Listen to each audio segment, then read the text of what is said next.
The following is a work of fiction.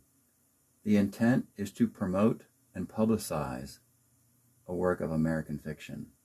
Similarities to real people, places, or events are entirely coincidental.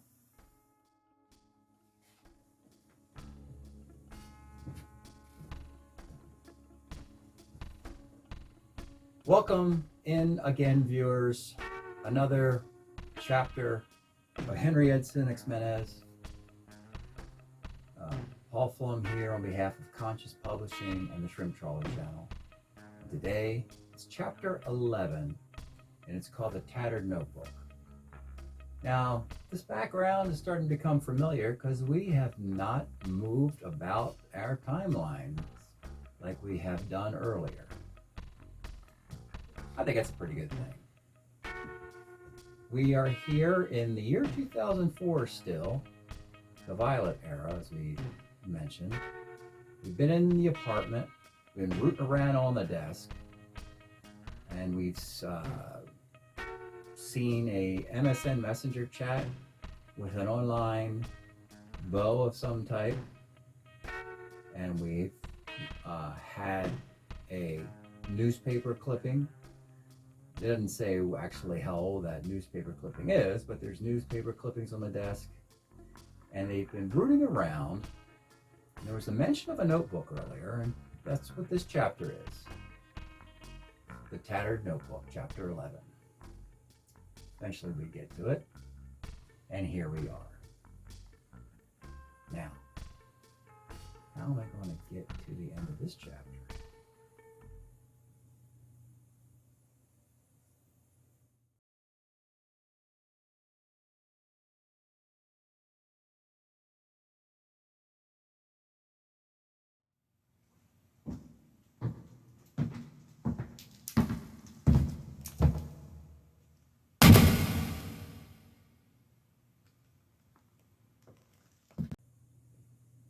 Okay, here we are with The Tattered Notebook, Chapter 11, in HENRI Edson XIMENEZ. Let's take a look at this notebook. The bulk of it is tattered and yellowed with inconsistent aging. The font in use looks similar to that of a Smith Corona typewriter. Well, that sounds familiar. That sounds like it may have been taken from that trip to New Orleans back in the year of '97. Let's find out if that is the case. November 10, 1997 afternoon. A beautiful crisp drive through White Sulphur Springs, West Virginia. I am waving goodbye to the Badlands, a train-guarded landscape near Huntington. Only a few more hours of daylight before Louisville. The Pixies buzz on the radio to stay awake. Where is my mind? Where is my mind? Ah, we should remember that. July 19, 2003 afternoon. Huh, that's not from New Orleans.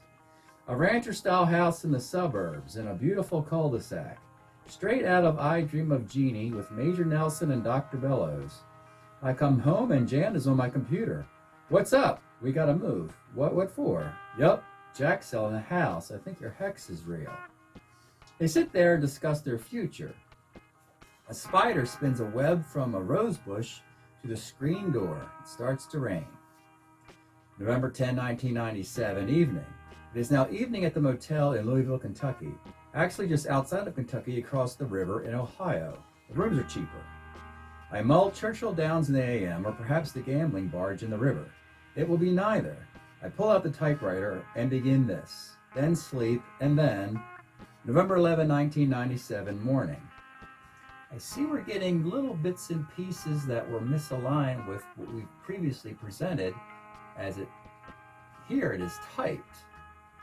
Or, how many editions is this actually?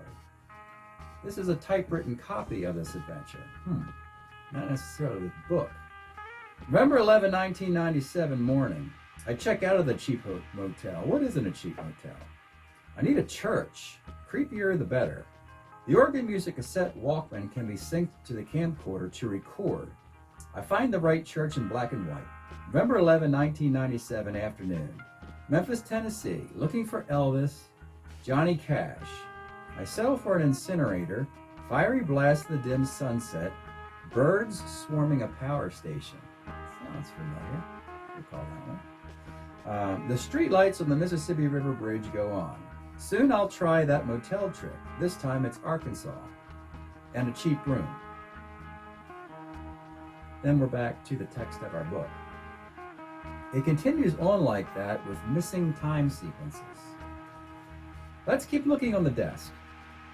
The last thing of interest is a cardboard bookmark. Usually these paper kind get tossed. For some reason, the frayed, dog-eared nature of this card kept it noted, guarded, protected. The front of it is stamped with the Louis Bookstore and Cafe logo, a Baltimore institution of the well-read. But the real sparkle on this bookmark lies in what is written on the back. I will be at Louis' Bookstore reading cards on Thursday. Let me know if you're coming. We can meet early to do yours. I cannot believe Gore lost. This inauguration is going to be a blast. At least that's what the tarot says. Mea culpa, mortal Arthur. There is some indiscernible scribbling beneath the moniker of the cheeky mortal Arthur signature. Sounds like quite the fellow.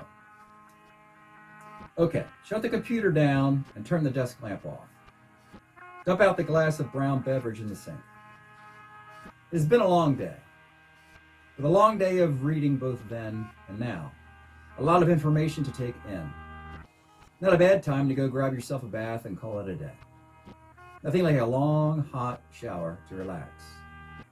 Turn the knob for cold first, or you'll get scorched. Oh, so the hot water knob is a bit stuck.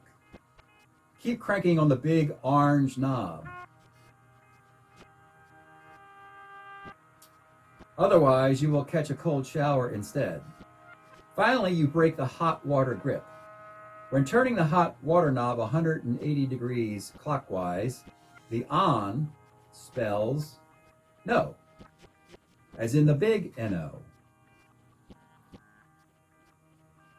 Did you know 1997 was also orange and the Florida Marlins won the World Series? You are starting to catch on. Oh, fun, eh? Well, interesting. It seems like this three-piece chapter set is run its course. And it looks like when we get together next time, we'll be back in 1997 because we hit the on of orange and the orange era, which dominates the timeline to this point, 1997. At least we can only hope we get that far. Again, I want to thank Conscious Publishing, the Shrimp Trawler channel. Check out the link at Amazon to pick up a copy. We'd appreciate that. Thanks again, folks. I hope you enjoy the accompanying concluding piece featuring the guy on the bookmark, Mortal Arthur. We'll see you next time.